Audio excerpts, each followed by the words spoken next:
Hosted by Mike, the Big Cheese. Another great record. I mean, 3 in a row. I mean, that's got to be incredible to feel like that. Well, that's great, man. I mean, obviously, yeah. Of course, I'm happy. I'm happy that folks are digging it, man. You know, there's always a question, man. You know, you never know if you kind of get it right, get the magic right or not. But I think we did on this one, because at least that's the feedback we're getting. So I'm hoping that people dig it. I'm sure that there'll be some people that don't, and that's fine. You know, obviously we can't please everyone all the time. So, but you know, hey man, you know, I think that the main thing, as long as the you know, our fans are happy, and maybe we get a couple more people on board, that's all I really care about, man. Yeah, that's all that is important. I mean, you know, you go back 10 years, the first record comes out, it kind of establishes like who you guys are, the sound that you created, and then, you know, you follow it up, and anytime you follow up a debut record that was really, really good, like, you know, the first one was, Well of Souls comes out.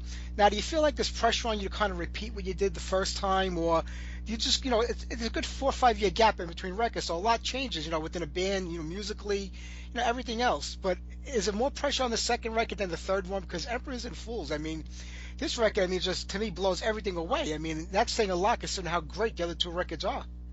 Yeah, you know, the thing is, you know, there was some rough, you know, some rough stuff in between the first record and the second record. And I'm not saying, I mean, I still, Well of Souls, just, you know, there's a lot of songs on that record that just really, you know, stick with me, and you know, I still like listening to it. You know what I mean? Sometimes you get tired of your own stuff, and you go, I could have done this, or, you know, critique it and all that.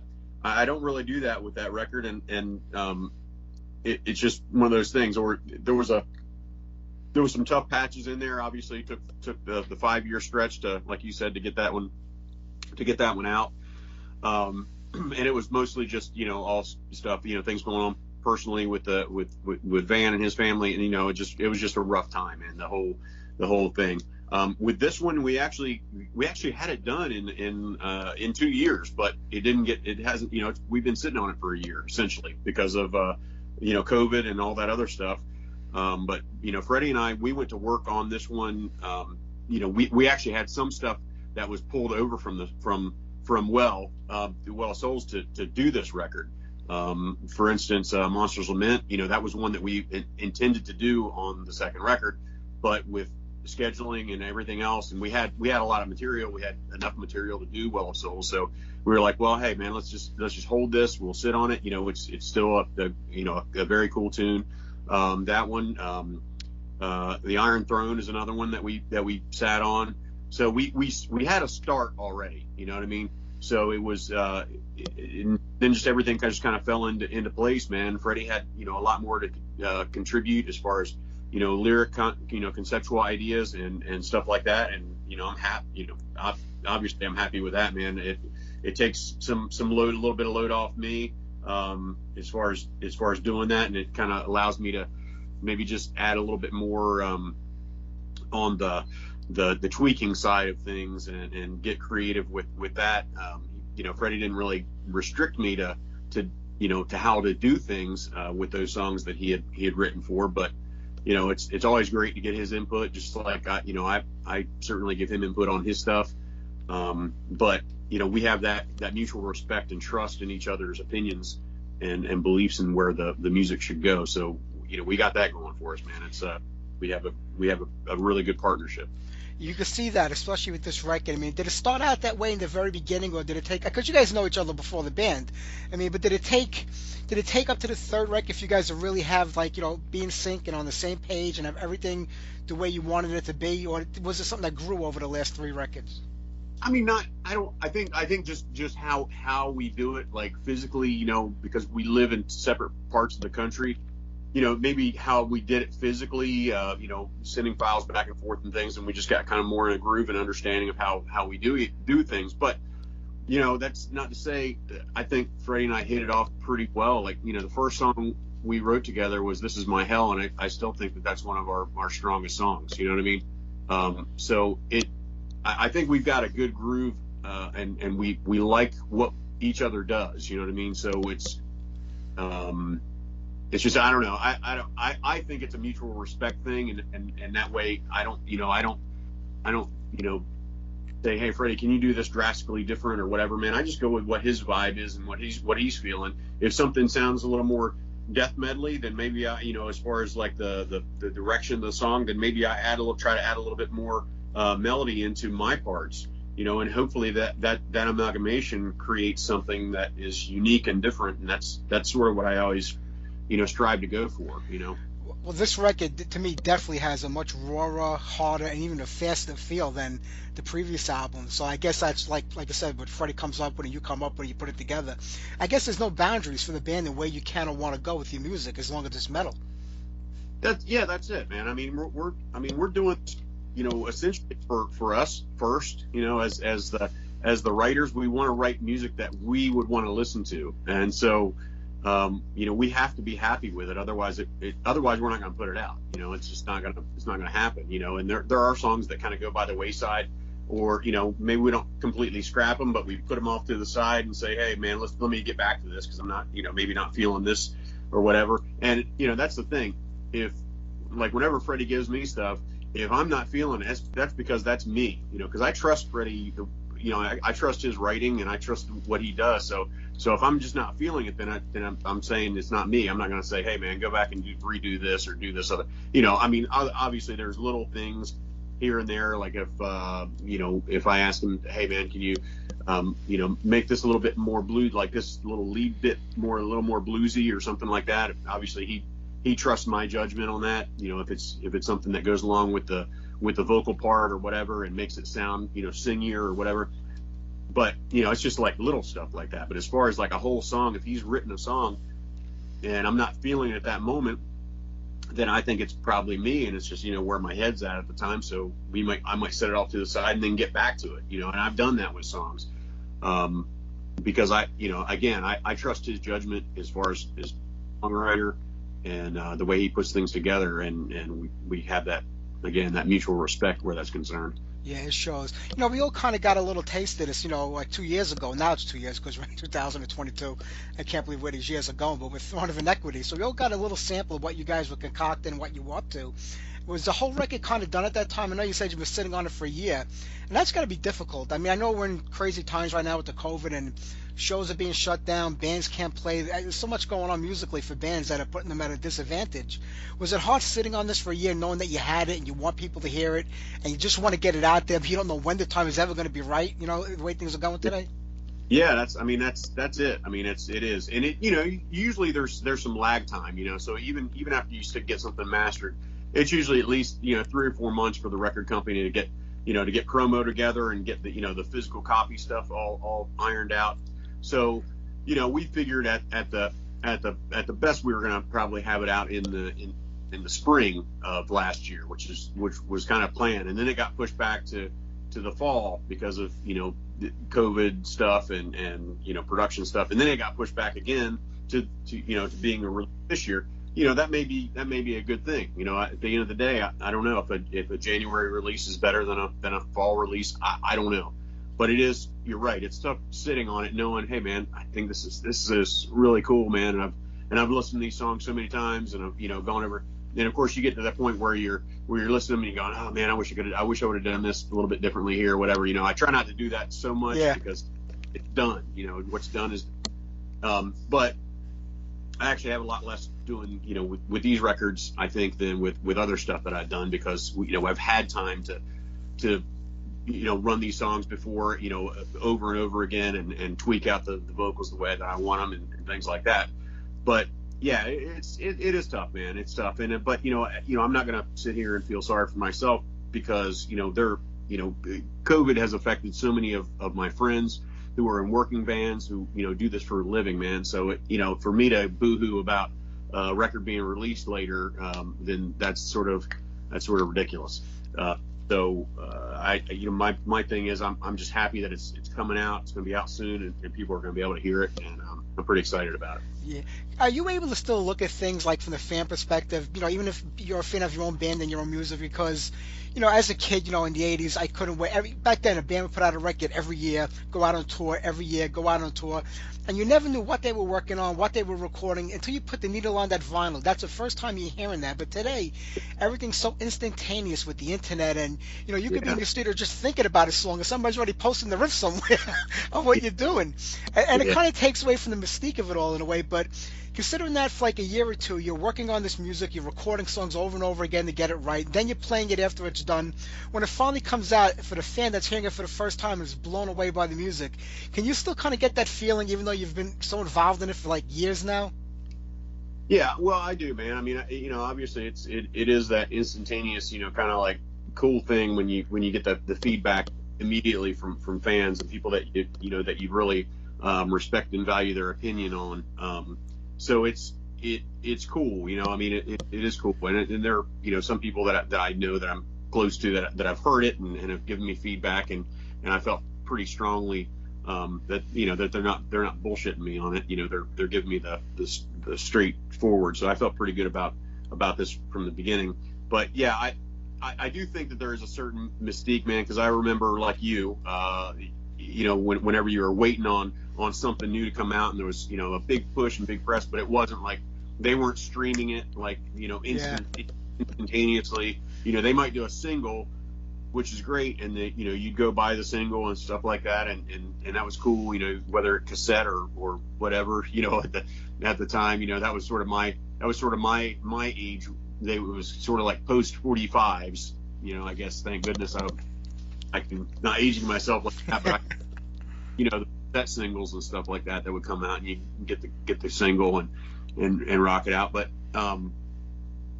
yeah, I kind of do miss those times. I think it was a little more, I don't know, special, as far as waiting for your band. That being said, it's probably a better time for bands that may have not have had that access to labels and things like that at the time. So bands can self-produce their stuff now, can put the stuff out on Bandcamp or whatever, and get some recognition as well for being artists. So it's a double-edged sword, man. It's the good with the bad kind of thing. Because I think the old days, except for the major corporate music, they're the good old days are gone. Where that's concerned, and the bands are actually are out there. Bands today really need to be out there constantly touring and things like that, really, to make money off of their music. We don't make money off this band. Everything that we get from the label to go into the music, it goes into the music, whether it's being, paying other musicians to play the stuff, producers or engineers to do the recording. But Freddie and I, we try to put the money into the production by recording and things like that in our home studios. We don't take any money for our time that we put in. We've got hundreds and hundreds of hours into these records. So it's just, and it's a pleasure for me to do it. I mean, I love doing it. That's one of my pleasures in life is just being in my studio and creating, man. So it's not like that. I'm not boohooing that either. So it's just a matter of fact. Yeah. That, there's not much money in recording anymore. Are you more conscious today as a songwriter? Because people put on a record and they'll play 2 seconds of it. And if it doesn't draw them in, they just move on and like the hell with this band, and they go somewhere else. And it's like that with a lot of people. I'm seeing it in all age groups. When I was a kid, I spent my money on a record. $6 for a record was a lot of money back in the 70s and 80s. I played that record over and over until I learned to love it, whether I liked the band or not. But today, it's like if you don't draw somebody's attention within like 30 seconds of a song, they move on. Are you conscious of that, and do you try to work around that, or is it just I'm going to write what I want to write? No, I think I'm too old to even consider that. I mean, I certainly understand it from an aspect of people listening to music now and all this stuff, because there's so many other forms of media out there too. There's so many other quote distractions from reality. It's not like maybe I don't know, your age range. I'm 51, going to be 52 this year. So, but when I was growing, music was it. Whether you had your Walkman or your Discman or whatever with you, and you had your stuff in there, and you had your earphones on, that was it. We didn't have cell phones. We didn't have all the other distractions, social media and all this other stuff to follow and do all this. Music was it, man. When we wanted to zone out and get into our own realm, that's how we did it. We weren't looking at our phones and going into stuff. So, I can't really. I certainly, like I said, I understand the problem with that, where the other distractions are concerned. So you got to like grab people, by the throat almost instantly to get them. But that's not the way that I, would approach songwriting. I'm not trying to get people like in the first 2 seconds, man. It's like either you dig it or you don't. And the end of the day, it has to be. Freddie and I write music for ourselves. Again, we write the music that we want to listen to. So we're hoping that other people feel the same way about the music that we do, and it's the kind of stuff that you want to sit down and really absorb. So. Matt, I go back with you from the Cauldron days, when I got the Driven by Hate demo, and I followed you through Ice Earth, and I was thrilled when you put out the Immortal record with Pyramids. When you think about who you were back then, looking into the music business, joining that band for the first time, getting into the recording studio, and just like what your dreams were and what you thought was going to happen in music, and now being, 30-something years later, still writing music, still recording, but what do you see differently now than you saw when you were a kid, joining your first band back then? I don't know, man. I don't really know what my expectations were. I mean, obviously, when I was growing up in the '80s, it was big, big time concert, bands, huge arena bands were happening right then, and that was kind of like the thing that I was like, man, it would be awesome to do this. I'm like watching all these videos where these bands went to these giant arenas and things like that, and wow, wouldn't that be awesome? And it is. It's freaking awesome. I mean, I've played some amazing festivals and things like that, and played for some amazing crowds of people. It is. It's truly, one of those things, man. But at the end of the day, it's got to be, something that you love to do. I don't do music for that. It's great when that happens, and I believe me, man. If somebody said, hey, let's go do some festivals, man, I'd be all over it, But at the end of the day, for me, the music is the draw. It's the thing that I love. I've loved music, from a very young age, and I'm not like a great musician where that's concerned, and I want to say that because I'm a vocalist, but I still love writing songs, and I still love performing them and emoting as much as I possibly can into a song, because I want people to feel what I'm feeling with the song and be a part of it. So that to me is the ultimate payoff, and people really enjoying it and listening to it. If somebody listens to a song that I do on their headphones by themselves in private and can go to another world and enjoy it in that fashion, that to me is just as great as going and playing at a big festival. So it's kind of where I'm at with it. Yeah. No, I wanted to ask you, Van Williams parted ways with you guys about 5 years ago, but yet he still plays on the albums. And how does that work out? Well, it just works out, man, because we're friends with Van. There was just a lot of stuff going on. Like I said, it was kind of like that thing between the first and second record. A lot of stuff. There was some health issues with Van's wife, and she since passed away. Yeah. And so we had to go on and push going on with the record and writing the record. In the meantime, when it came to recording the drums for Well of Souls, Van was available to do it. He was familiar with a lot of the songs already, and just had to do minor stuff to do the record. So he did that, and he was paid to do so, and we were happy to do that. To help him out financially. Which is one of the things. Not being a member of the band, you get paid. True. When you perform, if you're a member, you don't get paid. Now, that's not like the steadfast rule. It just so happens that's the way it worked out. And the same with this record. So we were getting the record all done. Freddie and I had the songs all locked in, everything else. We reached out to Van to do it, see if he was available, because we actually did that for the EP as well. He wasn't available at that time. He wasn't able to do it, so we got another drummer to do the EP. So when it came time to do this one, he was available. He had the time. He's got his own studio. He knows how to drum and record drums. And so in the big scheme of things, him doing it himself and all that, even though we did pay him, it probably helped us out financially, not having to rent a studio and all that other good stuff to do the drums. So it worked out, I think, really well. He's not an official member of the band, but he is certainly a musician on the records, and he's a friend. So all that's good, and we love to have him on the records. So it's That's a beautiful thing. And Matt, I'm not going to keep you. I know you have a whole bunch of these things to do today, but we're about a week away, January 21st, where the record comes out on Rock of Angels Records. What a solid, strong record. I mean, do you have anything planned for this year? Or you kind of hold off and see how everything goes with the COVID and the live shows?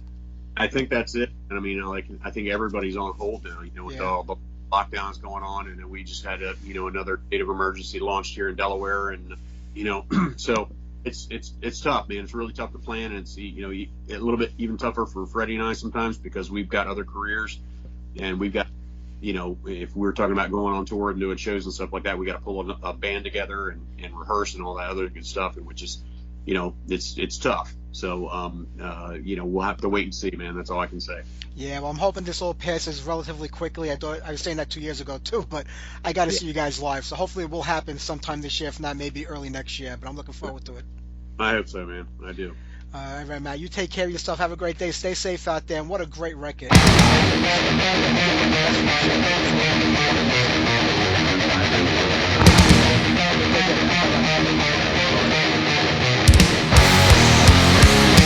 dark day has around the will to live just before